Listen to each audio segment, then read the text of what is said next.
What's good, y'all's full-time trip? We are in the building. Brighton 1, Arsenal 1 at the Amex Stadium. Like, comment, subscribe, all that good stuff, man. I don't have much to say today.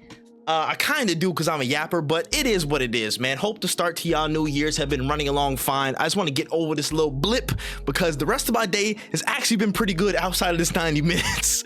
It actually was pretty solid. And honestly, we didn't have too bad of a start to that 90 minutes. Again, our only goal was a quick breakaway with some good work from Declan Rice, and Nwaneri tucks it away from the right-hand side. That was pretty good. And then Brighton's only goal was just a very contentious penalty challenge in which Joao Pedro slided away thanks to my FPL, but I'm not talking about the FPL right now. It's a conflict of interest.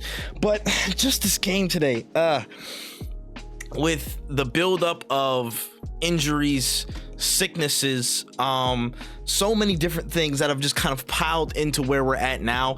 This was going to be a hard ask. This was going to be a tough game to kind of see through.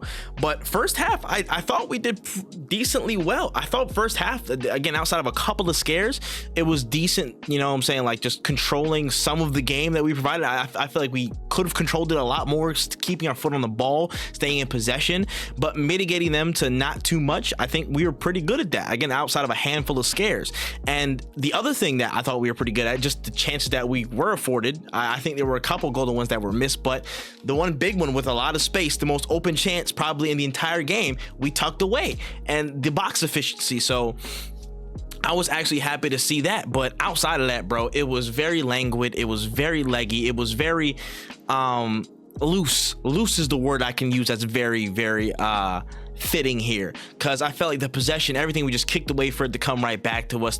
People couldn't, you know, put their foot on the ball, put a stamp on the ball, slow down or speed up tempo at our will. And even though Brighton weren't as physically imposing as I thought they would be, I still feel like we fell into some of these pitfalls that just caused us to have a much tougher game than needed. I thought the midfield in general is probably our weakest attribute, to be very, very honest. I feel like there were many times we were getting dribbled through, ran through, and a lot of that was because the midfield wasn't necessarily cohesive enough to contend with a lot of things that were coming their way.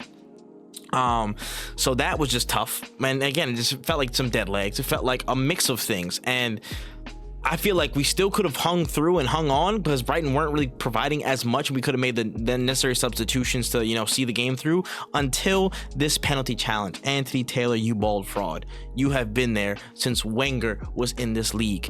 Since Wenger was in this league, he called you out for what you were, bruh.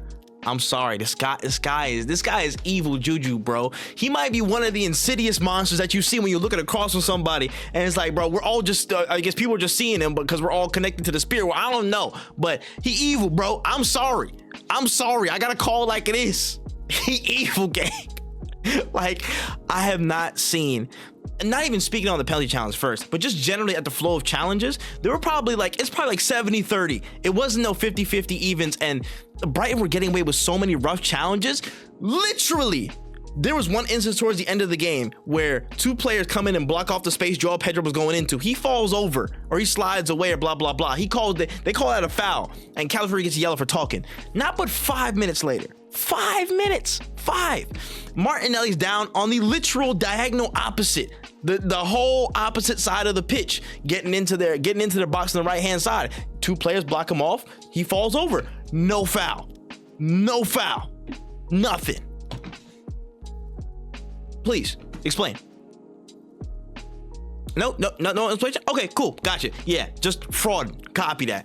And the penalty challenge itself, people are gonna say, "Oh man, he headbutted him." Listen, if a head clash when two people at the same exact time are there, and Saliba's heading upwards, the contact is not substantial, and the timing is pretty much even from both of these people to go into this challenge. And the fact that his whole motion wasn't perturbed or fully knocked off from the force of Saliba's contact, that wasn't enough for a penalty. I don't think we'll see much of anything like that ever again. Again, we have the example of, certain upper body and head injuries or head contacts in the box being treated for nothing earlier, a la, again, Anthony Gordon getting his nose knocked in, in the penalty box. But just automatic pen, not even a super VAR check. They're like, yeah, no, it's good, and let it run, bro. I swear, there have been too many interventions just to sit here and be I'm sorry, I can't sit here and say, oh, on merit alone, we're where we are.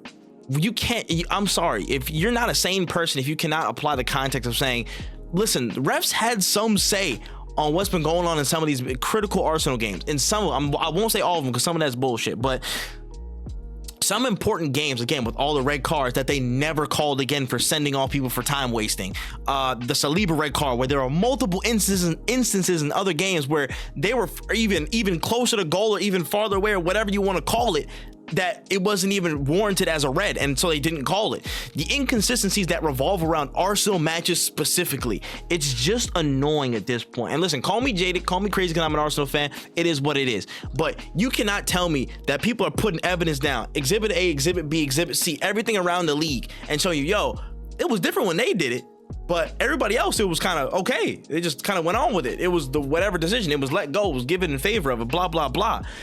I'm tired of it. I'm tired. I'm so tired of having to listen. Just pay attention to refs at all. You should be invisible. You should only pop up when it's deemed necessary. You should not be the main character of all this. You shouldn't be swaying things in such a weird way. But again, I don't want to harp on this. I don't want to take up the entirety of my time because I will be here all day roasting again this ball referee. Sorry, Kalina, you're actually the GOAT. So that's a whole different conversation. But yeah, just wasn't a good game. Didn't have a grasp on tempo, didn't have a grasp on the midfield. Creativity wasn't all the way there. I saw what we were trying to do in certain areas, but it just wasn't. There wasn't enough urgency behind the play throughout most of this, and there wasn't enough connection in between those things. So it just wasn't a good day at the office. Wasn't a good day at the office. We're gonna need some major luck in this title race, which has already proven that the football gods are just against us, man. Kratos FC, bro. Everything that can go wrong, that the football gods can decide, it will go wrong, and we're gonna have to fight out of a massive hole to catch up if results continue to go not our way. But I will say a couple of standout players I will give a nod to. Oh my gosh. Chop. All right, cool. We're good. A couple players I will give a nod to.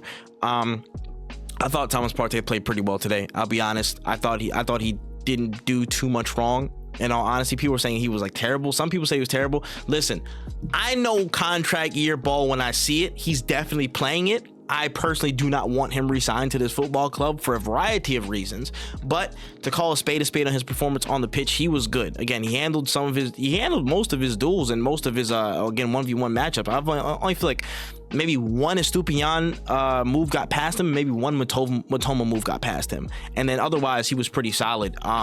Did well to kind of tuck in and make some carries into the further phases of the pitch and just help out, just overcook some crosses, which I thought he could have done a little bit better with, but overall I thought he had a solid performance. Declan Rice was the heartbeat of the team today.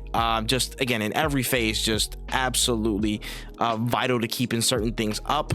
Again, set piece delivery was key today, and I think he was very good with his delivery, just people weren't on the end of him. Havertz, we missed you this game. I will tell you that right now. Side note, Havertz, we super missed you, and any people thinking that, oh, Havertz doesn't bring anything to this team or blah blah blah, by this point you should well have your lips sealed and like, you know what I'm saying, sent somewhere else. Microwave, vacuum seal, and stitch your lips together, because you should not be talking on the subject because you clearly have not been watching. So Havertz, we missed you that game. Havertz, we missed you. Clearly the illness is killing us, bruh. And there's that. What's it called? Yeah, Declan, I thought was really, really good today. I thought he was close to, if we had a man in the match, I would give him man of the match. Nwaneri, I think he had a good 45 minutes. Again, tapered off at the end a little bit, but his goal was class, and again his interplay with him, Rice Marino on that side was really, really good. I thought again more that right wing spark. I think he still has a lock on that right wing spot in my opinion, but again needs must, and I think the yellow kind of influenced some things in terms of accumulation not being sent off, him trying to again tuck into the defensive shape of what we were doing and not getting a yellow. Again, for a 17-year-old, it might not always be the most achievable thing. So with the, I guess the Timber suspension in mind, he was like, all right, let's back it up and take him off the pitch. I thought Odegaard's cameo wasn't really that good. Martinelli's cameo I don't think was that great either. it was just tough days at the office. I feel like they were dealing with the bug. They were dealing with certain issues. I think Odegaard's just dealing with fatherhood, honestly. And it's like, yeah, bro, he probably ain't been sleeping whatsoever since he got, again, his child. His child's been born into the world. Like, that's slightly understandable. And I get people could get mad because football, I'm like, bro, he's a dad. You know what I'm saying? So I'm like, damn, bro, the performance wasn't good, and we can keep it a buck about that. But also, it's like the context around why it's not good. Man, he might not be getting no sleep. I don't even know, but I'm not cutting him no slack. I'm just saying. But yeah, the forwards. Otherwise, Jesus was okay. Wasn't really seeing too much from him. Trossard, I think he was good in the first half. Pretty much non-existent in the second half. And yeah, the Raya. I mean, I don't know what else. Raya was solid. There was nothing much you could say that was bad about it. I mean, I think the game plan, given all the injuries and stuff that we were set out to do, I think Arteta put out a good lineup with regard to that. But I don't know, like this is one of those games like we can't really glean too much from it. It's like, bro, dead legs, illnesses, injuries, on top of all that stuff, just a wild penalty decision that was down there. Outside of a couple a couple good chances that we could have converted further, and Havertz not being here to convert again, crosses, so crosses are pretty much tame. What can we say? What can we say, bro? But we got to move on. We have stuff at the midweek. We have a semifinal against a very physical side that will continue to get away with crazy fouls. So this was just a prelude to the storm that we're going to see against Newcastle, and that's going to be fun. Absolutely it won't be. But we got to show up, man. We got to show up. It's a semifinal. We have a chance to get, towards something, a cup to hold on to. And when other options are, looking a little bleak, I'll be honest, we got to keep fighting in all those areas, and I'm still going to keep believing until it's mathematically impossible, but we got to go after everything that we possibly can. And somebody said it online. I can't remember who. It might have been N7, shout out N7, but maybe the cup runs will be a bigger marker of examination for Arteta in this side of the season if the league isn't panning out due to all the stuff that's been happening. But we'll find out, man. We'll see. That's the alerts right now. They telling me, yo, bro, we need to shape up, bro. I know. But we'll figure this out. Let me know in the comment section below what you thought about the game, just the goals and all the stuff that was happening around it. Yeah, listen, y'all enjoy y'all weekends, man. Go enjoy y'all weekends. I'm celebrating other good stuff. I have my gaming channel. I had a nice little video that dropped, completely irrelevant to this, but listen, go take a walk. Go do what y'all gotta do. Go ride y'all bikes, you know what I'm saying? Whatever y'all got to relax and enjoy and just unwind, make sure y'all do it. And I'll catch you on the next one, man. In the meantime, it's been a full-time trip. That's all the time we got. COYG.